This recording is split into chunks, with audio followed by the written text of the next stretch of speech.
Hey guys, so for this week's video of the week I thought we would discuss flashcards. Flashcards are a fantastic study tool and they're really easy and cheap to make. There's also a lot of good websites out there to help you make flashcards. So before we start talking about flashcards, I just want to discuss the two types of learners that are out there. You've got your left brain learners and your right brain learners. Left brain learners are more quantitative, so they think more about analysis and analytics of material, whereas right brain learners are more qualitative, so they're more emotions, feelings, thoughts, that sort of thing. Now, there are different types of flashcards you want to make depending on whether or not you're left brain or your right brain. For example, if you're a left brain learner, you could think of let's say a math flashcard like this. Notice how on this flashcard you just have 12 times 3 equals, and there's no answer there. Well, on the back side of that flashcard, you would have the number 36.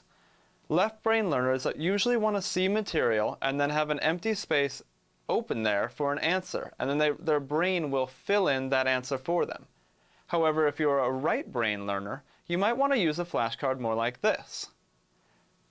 Notice in this flashcard, we have 12 times 3 equals, and then in another color, in this case red, we have the number 36. Right brain learners think more in pictures of things, so more photography. And your brain will actually take a photo of that 12 times 3 equals 36. So for you, reviewing your flashcards is more a matter of thinking about the problem that the flashcard is referring to, and then coming up with an answer, without having to flip the flashcard over.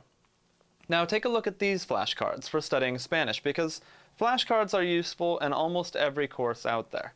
So you can take a more qualitative course like Spanish or any other foreign language for that matter, and you can draw pictures to associate the words with them. This is especially helpful for right brain learners.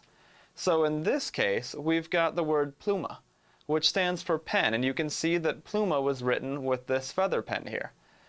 Your brain will help take an image of that picture, and it will associate the word pluma with pen. And then in this image that we have the word libro, and we have a stack of books on it, because libro means books in Spanish. Now, if you were a left brain learner, you could simply write the word libro on one side of the flashcard and book on the other, and flip back and forth. Or you could write pluma on one side and pen on the other. So that's a way for right brain learners to use flashcards to their advantage, because sometimes it's not as great when they're just flipping back and forth. Their brain doesn't make the association between what's on one side of the card and what's on the other. Now, if you'd like to see if you're a left brain learner or a right brain learner, you can check out the video notes for this video. I've got a link there for a little test. It's about 25 questions. It should only take 1 to 2 minutes. And then it'll tell you how much of a left brain learner or a right brain learner you are. I've also got a couple links here, and I'm going to put them on the screen now, for a couple of good flashcard makers that are out there. The first one I would recommend is Flashcard Machine. And then you could check out Study Stack, and lastly you could check out Study Blue.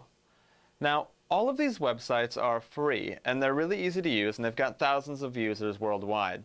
A lot of times you can also share your flashcards with other people, or check out other people's flashcard sets as well. It's really quick and easy to make flashcards on here, and it's actually kind of fun. So I recommend that you would check out each of these websites, see which one you like the most, and definitely use them throughout the year.